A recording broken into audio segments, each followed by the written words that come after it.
السلام علیکم ناظرین، پروگرام ویژن پر راجہ عاطف ذوالفقار کے ساتھ آپ کی خدمت میں حاضر ہوں۔ آج کے اس پروگرام میں آپ سے 4-5 اہم خبریں شیئر کرنی ہیں۔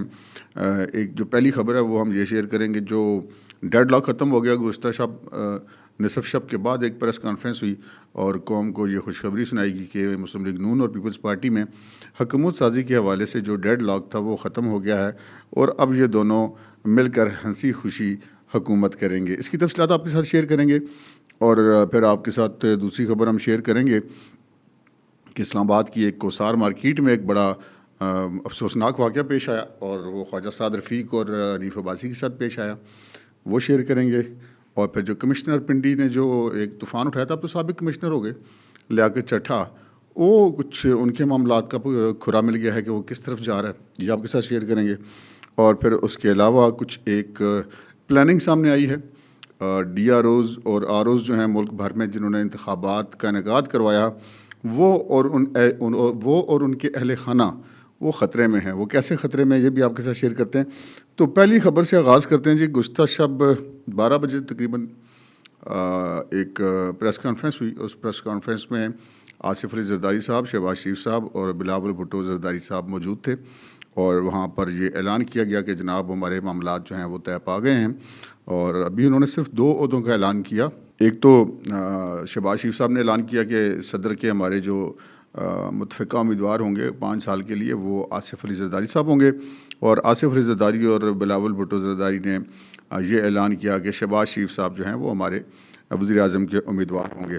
شہباز شریف صاحب نے جو گفتگو کی اس پریس کانفرنس میں، اس میں انہوں نے اپنے اتحادیوں کا شکریہ ادا کیا اور انہوں نے کہا کہ جی ہم جو ہے وہ مشاورت سے آگے بڑھیں گے اور ہمارے پاس مطلوبہ نمبر پورے ہیں۔ اور انہوں نے یہ بھی کہا کہ ہمارے اتحاد میں بزرگ اور نوجوان دونوں شامل ہیں، یعنی کہ اپنا اور آصف زرداری کا اور بلاول بھٹو زرداری کا، انہوں نے کہا کہ دونوں شامل ہیں اور دونوں مل کر بڑی طاقت بن جائیں گے۔ اور پھر کچھ سوالات کے جوابات بھی انہوں نے دیے اور اس میں انہوں نے یہ کہا کہ آصف زرداری جو ہیں وہ 5 سال کے لیے صدر مملکت منتخب کیے جائیں گے، وہ ان کے امیدوار ہوں گے۔ اور انہوں نے کہا جی ہمارے پاس نمبر پورے ہیں۔ اور ایک سوال کے جواب میں انہوں نے یہ کہا کہ آزاد امیدواروں کا جو ان کے بارے میں بتایا گیا، اراکین کا جو پی ٹی آئی سے تعلق رکھتے ہیں، اس حوالے سے ان سے کچھ سوال کیا گیا تو انہوں نے کہا جی کہ اگر وہ لوگ اپنی اکثریت ثابت کرتے ہیں اسمبلی کے اندر تو ہم انہیں بالکل حکومت بنائیں وہ آ کے، اور ہم انہیں دل سے قبول کریں گے، کوئی ایسا مسئلہ نہیں ہے۔ اس کے علاوہ جو ہے وہ انہوں نے کہا کہ پاکستان پیپلز پارٹی نے کسی قسم کی یہ سوالات کے جوابات دیے انہوں نے کہا کہ پاکستان پیپلز پارٹی نے کسی وزارت کا تقاضا نہیں کیا اور باقی جو عہدے ہیں، دفاتر ہیں آئینی، ان پر جو ہے مشاورت سے جو ہے وہ کام کیا جائے گا۔ اور پھر جب ان سے یہ سوال کیا گیا کہ جو آپ کی 16 ماہ کی پچھلی حکومت تھی، آپ لوگوں نے مل کے کی تھی، تو اس سے آپ نے کیا نتیجہ حاصل کیا؟ انہوں نے کہا جی وہ 16 ماہ کی حکومت ہی تھی جس کی وجہ سے آج اس وقت ہم آپ کے سامنے مل کر بیٹھے ہوئے ہیں۔ اس موقع پر آصف علی زرداری صاحب نے جو بات کی، انہوں نے کہا کہ جی ہم نے جو ہے وہ آنے والی نسلوں کا سوچنا ہے، مل کر سوچنا ہے، اس پاکستان کو آگے لے کے جانا ہے۔ اور پھر جو بلاول بھٹو زرداری جن کا بڑا رول تھا، جو ہم یہ کہہ رہے تھے، بلکہ کلیم کر رہے تھے سب لوگ کہ جی یہ جتنا ڈیڈ لاک آیا وہ زرداری صاحب کی بلاول صاحب کی وجہ سے آیا، تو بلاول صاحب نے یہ کہا کہ جی صدر کے لیے مشترکہ امیدوار جو ہیں وہ آصف علی زرداری ہوں گے، پرائم منسٹر ہوں گے شہباز شریف صاحب۔ اور جب ان سے یہ پوچھا گیا کہ جو باقی عہدوں کا پر آپ نے کیا طے کیا ہے، ان کا جی ہماری مشاورت مکمل ہوگی ہے، ان پر کون لوگ ہوں گے ان کے ناموں کا اعلان ہم بعد میں کریں گے۔ اور پھر ان سے کہا گیا کہ جی جب ایک اور سوال ان سے کیا گیا تو انہوں نے اس سوال کے جواب میں کہا کہ یہ جب حکومت سازی میں تاخیر ہوتی ہے تو بے یقینی اور کیوس پھیلتا ہے، اسٹاک مارکیٹ نیچے جاتی ہے، مارکیٹ نیچے جاتی ہے۔ تو انہوں نے اس توقع کا اظہار کیا کہ ابھی ہم رات کو یہ پریس کانفرنس ہم نے کی ہے تو انشاءاللہ صبح سے آپ دیکھیں گے کہ مارکیٹ میں بہتری آئے گی، اسٹاک مارکیٹ اوپر جائے گی، اور ہماری کوشش ہوگی کہ جلد سے جلد حکومت سازی کا کام مکمل کر سکیں تاکہ شہباز شریف اور ان کی کابینہ جو ہیں وہ اپنا کام جلدی شروع کر سکیں اور ہم ان کی جو مدد کر سکتے ہوئے وہ ہم کریں گے۔ یہ تو وہ خبر ہے جو کہ انہوں نے پریس کانفرنس کی۔ تو آپ کو یاد ہوگا، یاد کیا ہوگا جی، کون سی اتنی لمبی بات ہے، ابھی رات کو تو آپ نے میرا ولاگ سنا ہوگا، ہم نے اپنے ولاگ میں یہ بتایا تھا آپ کو کہ ان کی طلبی ہوئی کہیں اور یہ معاملات بڑے ڈیڈ لاک پہ پہنچ گئے تھے اور بات آگے بڑھ ہی نہیں رہی تھی۔ تو وہ پھر جب کہیں طلبی ہوئی اور اس کے بعد پھر وہ ہم نے آپ سے کہا تھا نا کہ وہ مارشل لا والا بکسا انہوں نے کھا لیا، ٹاکی شاکی مار کے رکھ لیے. انہوں نے کہا بھائی آپ کرنا ہے تو آج کے دن میں کر لو ورنہ پھر گڑبڑ ہو جائے گی. تو وہ پھر جو اسے کہتے ہیں کہ ڈنڈے کا جادو چل گیا، بلکہ چلتا ہوا نظر آیا. نصف شب کو پریس کانفرنس ہوئی. اس پریس کانفرنس سے پہلے جو ہیں وہ اسحاق ڈھار کے گھر میں جو ہے نواز شریف صاحب اور آصف علی زرداری صاحب کی ایک ملاقات ہوئی، اور وہ بھی ہماری خبر دو ثابت ہوئی، کیونکہ ہم نے آپ کو 2-3 دن سے مسلسل اپنے اس پروگرام میں آپ کو یہ کہہ رہے تھے کہ جو بھی معاملہ حل ہوگا یہ تب حل ہوگا جب نواز شریف اور آصف علی زرداری کی ملاقات ہوگی. تو وہ ملاقات ہوئی اور پھر یہ معاملہ ایک حل کی طرف نکل گیا. اب اس میں مختلف چیزیں، ایک چیز جو ہے وہ ہمیں پتہ چلی ہے، خبر آپ کے ساتھ شیئر کر دیتے ہیں کہ اسپیکر قومی اسمبلی کی سیٹ، یہ تاثر یہ پایا جا رہا تھا کہ وہ شاید پاکستان پیپلز پارٹی کو دی جائے گی، لیکن اب یہ پتہ چلا کہ ایسا نہیں ہے. اسپیکر قومی اسمبلی کی جو سیٹ ہے وہ مسلم لیگ نون کو ملے گی، جبکہ چیئرمین سینٹ کی سیٹ جو ہے وہ پاکستان پیپلز پارٹی کو دی جائے گی. اس کے علاوہ کچھ صوبائی گورنرز والا بھی معاملہ رہتا ہے. پنجاب کی حکومت میں بھی وہاں پہ تو شاید یہ کابینہ میں بھی حصہ لیں گے، یہ بھی ہم نے آپ کے ساتھ شیئر کیا تھا. بلوچستان کی حکومت کے حوالے سے بھی کنفیوژن ہے. جو ہمارے پاس خبریں آ رہی ہیں وہ یہ آ رہی ہیں، پہلے آ رہی تھی کہ جی پیپلز پارٹی حکومت بنائے گی اس معاہدے کے تحت جو آج ان کا طے پایا ہے، اور ثناء اللہ زہری کو انہوں نے اپنا امیدوار بھی نامزد کر دیا تھا وزارت اعلیٰ کے لیے. لیکن گزشتہ روز رات کو اس پریس کانفرنس کے بعد ہمیں ایک یہ بھی خبر ملی کہ نہیں، وہاں پر بلوچستان کے اندر زیادہ امکان اس چیز کا ہے کہ پاکستان مسلم لیگ نون اور جمعیت علماء اسلام مل کر حکومت بنائیں گے. دیکھتے ہیں کیا ہو سکتا ہے یہ تینوں ہی متفق حکومت بنانے پہ بلوچستان کے اندر.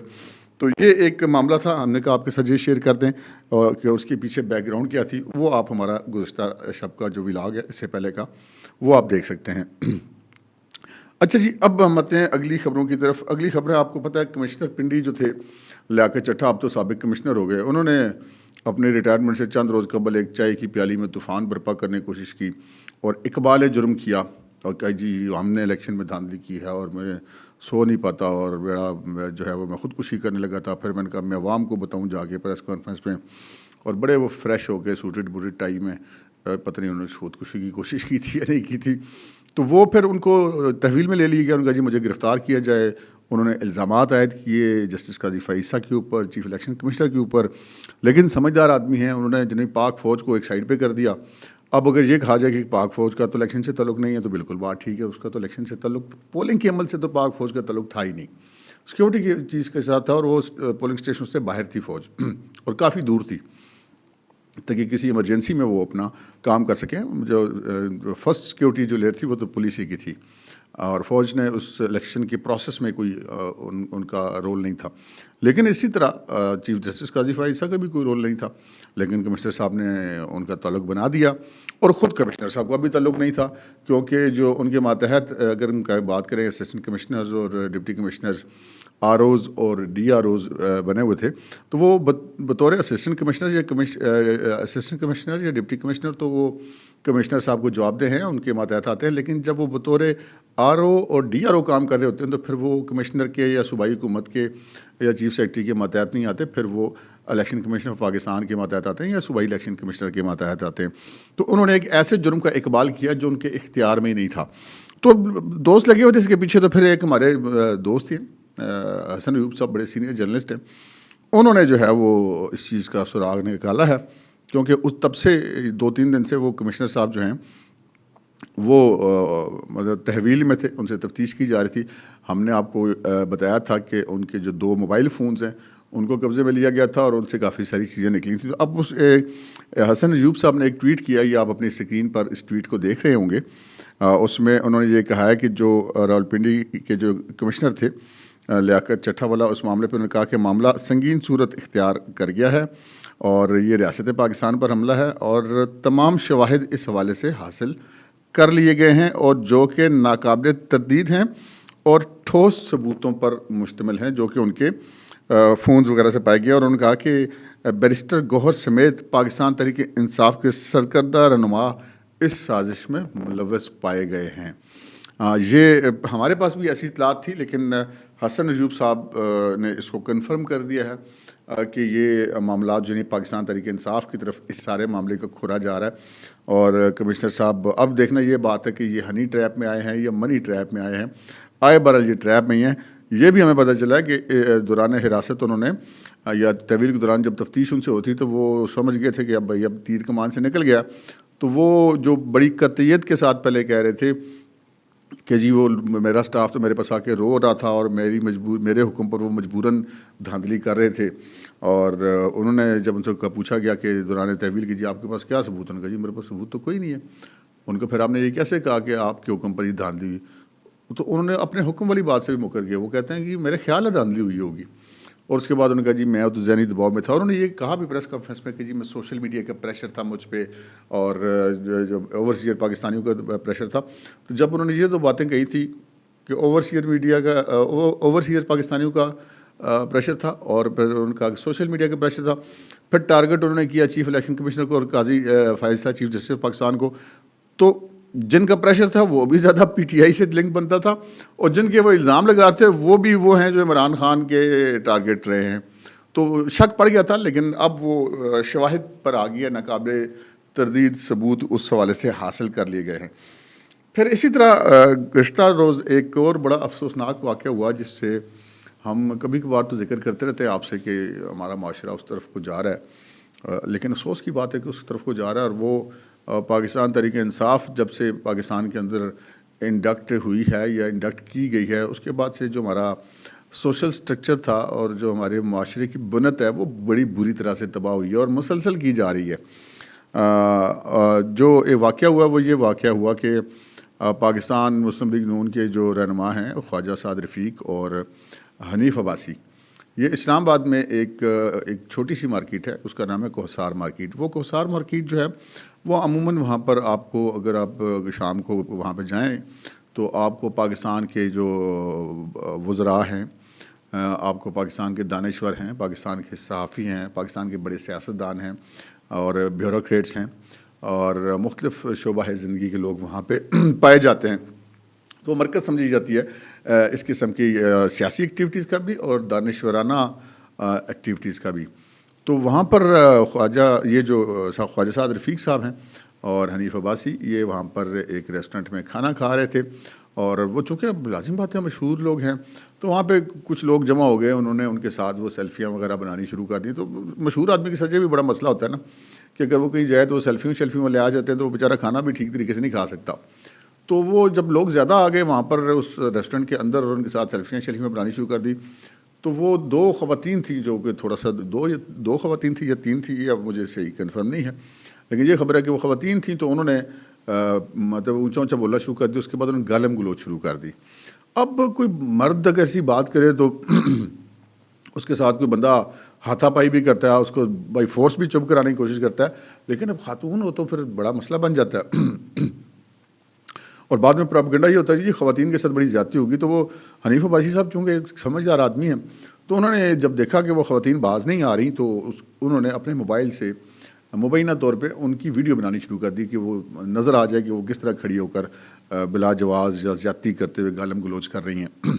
تو جب انہوں نے ویڈیو بنانی شروع کر دی تو اس کے بعد ذرائع کا یہ کہنا ہے کہ وہ خواتین مبینہ طور پر ان پر حملہ آور ہو گئیں اور گتھم گتھا ہو گئیں. اور اب خواتین کے ساتھ گتھم گتھا بندہ کیا ہو.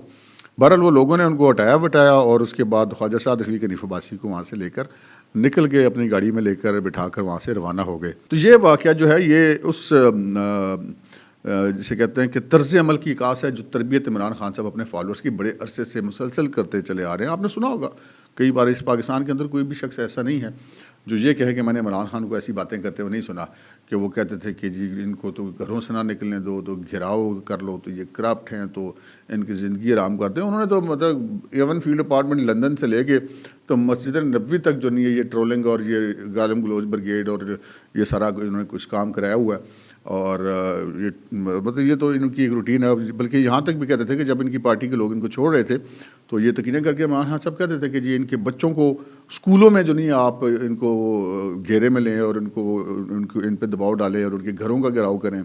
اور تو یعنی کہ جو پاکستان تحریک انصاف میں نہیں ہے اس کو اس پاکستان کے اندر نہ جینے کا حق حاصل ہے, نہ وہ کوئی بندہ کہیں کھانا کھا سکتا ہے, نہ وہ کوئی اپنی پرسنل لائف میں کہیں کچھ کر سکتا ہے. خیر یہ اب یہ جو معاملہ چل رہا ہے ابھی یہ تو میں نے آپ کو چھوٹی خبر بتائی, لیکن جو اصل خبر ہے وہ اس سے بڑی ہے.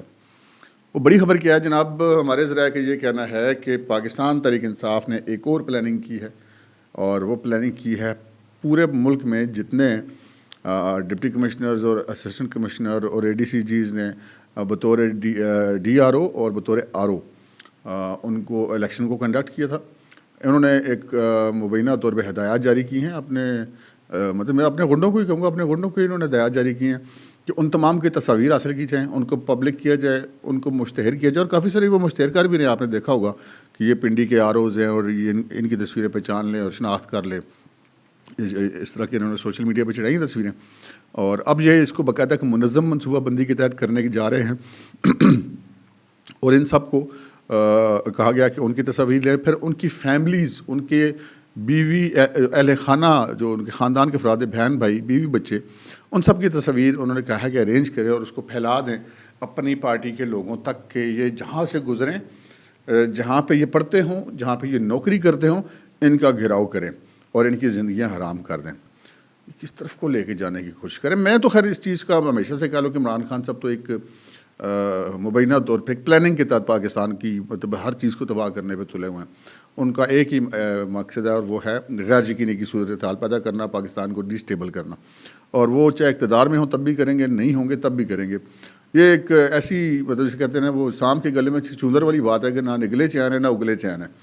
اور مطلب وہ جو سوشل میڈیا کے ہتھیار ان کے ہاتھ میں، اور وہ سوشل میڈیا کا جو اصل جو گڑھ ہے وہ تو آپ کو پتہ ہے مغرب ہے، اور مغرب میں یہودی لابی ہے، اور یہ سارا کچھ وہاں سے ہوتا ہے. لاکھوں ڈالر، کروڑوں ڈالر خرچ کیے جا رہے ہیں. خود عمران خان کے اوپر 35-40 سالوں سے اسی وجہ سے انویسٹمنٹ کی جا رہی تھی کہ پاکستان ایک ایٹمی طاقت ہے، پاکستان ایک دنیا کی بہترین فوج رکھتا ہے. پاکستان کے اوپر حملہ کر کے پاکستان کو فتح کرنا یا پاکستان کو شکست دینا دنیا کی کسی سپر پاور کی بھی بس کی بات نہیں ہے. تو پاکستان کو ڈسٹیبل کرنے کا ایک یہی طریقہ تھا جو عمران خان کی شکل میں، پروجیکٹ عمران خان کے شکل میں لانچ کیا گیا، اور وہ اب معاملہ یہاں تک آن پہنچا. تو یہ اب ایک بڑی خطرناک بات ہے. اب یہاں سے آپ مثال لے لینا کہ جس طرح دوسری پارٹیوں کو کہتے ہیں اس طرح کریں. آپ ذرا ایک چشم تصور سے ایک سوچیں، ایک دفعہ اگر بلاول بھٹو زرداری یا آصف علی زرداری اپنے جالوں کو یہ کہہ دیں جتنے یوتھیا ملے مار دیو، کیا ہوگا؟ ایک بار نواز شریف اپنے چاہنے والوں کو کہہ دیں، شہباز شریف کہہ دیں کہ جناب جہاں پہ PTI کا بندہ ملے انہوں لمحہ پا لو، تو کیا ہوگا؟ جان چھپنے کی جگہ نہیں ملے گی. لیکن وہ لوگ ایسا نہیں کہیں گے، اور عمران خان ایسا آئندہ بھی کریں گے. اس کی وجہ یہ ہے کہ ان کا مقصد اس ملک کو عدم استحکام کا شکار کرنا نہیں ہے، لیکن عمران خان کا مقصد یہی ہے. یہ ایک میری رائے ہے، آپ اتفاق کریں نہ کریں آپ کی مرضی ہے، لیکن ہم تو اپنا کام کرتے رہیں گے. جو بات درست ہے وہ آپ کو بتاتے رہیں گے. تو یہ کچھ خبریں تھیں جو ہم نے آپ کے ساتھ شیئر کی. اور آج جس وقت اب یہ پروگرام دیکھ رہے ہوں گے تو اس وقت امکان ہے کہ کچھ نہ کچھ وہ پنجابی میں کہتے ہیں کٹی کٹا نکل چکا ہوگا. اور DC اسلام آباد والا معاملہ جو جسٹس بابر ستار صاحب ان کے سار ہو گئے ہیں، گرفتار کر کے 9 بجے انہوں نے کہا تھا پیش کریں. تو اب پتہ نہیں جس وقت یہ آپ سن رہے ہوں گے پروگرام اس وقت تک ان کو پیش کیا جا سکا ہوگا یا نہیں جا سکا ہوگا، یا وہ آئے ہوں گے یا نہیں آئے ہوں گے، یا اس کے خلاف وہ اوپر سپریم کورٹ میں یا ہائی کورٹ میں جو انٹرا کورٹ اپیل میں گئے ہوں گے یا نہیں گئے ہوں گے. لیکن صورتحال بڑی کروشل رہے گی. تو وہ باقی دوسری بات جو زرداری صاحب نے اور بلاول صاحب نے اور شہباز شریف صاحب نے پریس کانفرنس کی، اور اس کے اندر بلاول صاحب نے یہ کہا کہ آج سے انشاءاللہ اسٹاک مارکیٹ بھی بہتر ہوگی، غیر یقینی کی صورتحال ختم ہوگی. تو اللہ کرے ایسا ہی ہو. تو اس میں ایک نقطہ ہے جی یاران نقطہ داں کے لیے، بلکہ 2 نقطے ہیں. ایک نقطہ تو یہ ہے کہ جب شہباز شریف صاحب نے کہا کہ آصف علی زرداری صاحب ہمارے 5 سال کے لیے صدر ہوں گے، تو اس کا ایک مطلب نکلتا ہے اور بڑا واضح نکلتا ہے کہ یہ جو اتحاد ہے یہ 5 سال کے لیے ہے. یہ کوئی مطلب وقتی اتحاد نہیں ہے. دیکھیں رفت تو کسی کو بھی آ سکتی ہے، اگلے دن بھی آ سکتی ہے، نہ آئے تو ہو سکتا ہے اس سے اگلے الیکشن میں بھی نہ آئے. تو یہ ایک میسیج تھا اس کے اندر چھپا ہوا. اور دوسرا میسیج اور تھا کہ ہمارے ملک میں سیاسی تھیوریز چلتی رہتی ہیں. تو ایک تھیوری یہ بھی تھی کہ جی یہ الیکشن کے نتیجے میں جو ساری گڑبڑ ہو رہی ہے اس کے پیچھے ایک ہی مقصد ہے کہ 3 جو پاکستان کے اندر بڑی شخصیات ہیں ان کو اس حکومت کے عمل سے باہر کر دیا جائے. ایک تو عمران خان، دوسرا آصف علی زرداری اور تیسرا نواز شریف. عمران خان صاحب تو چلے مقدمات کے سلسلے میں اندر ہے، تو باقی رہ گئے 2 بندے جو باہر تھے. اور نواز شریف صاحب پرائم منسٹر نہیں بنے، اور انہوں نے بننا بھی نہیں تھا اگر ان کے پاس اکیلی پارٹی میں اکثریت نہ ہوتی. اور زرداری صاحب صدر کے لیے آ گئے. تو اس کا مطلب یہ ہے کہ زرداری صاحب قبول ہیں، نواز شریف صاحب ابھی تک ناقابل قبول ہیں. اب تک کے لیے اتنا ہی، اجازت دیجیے. اللہ حافظ.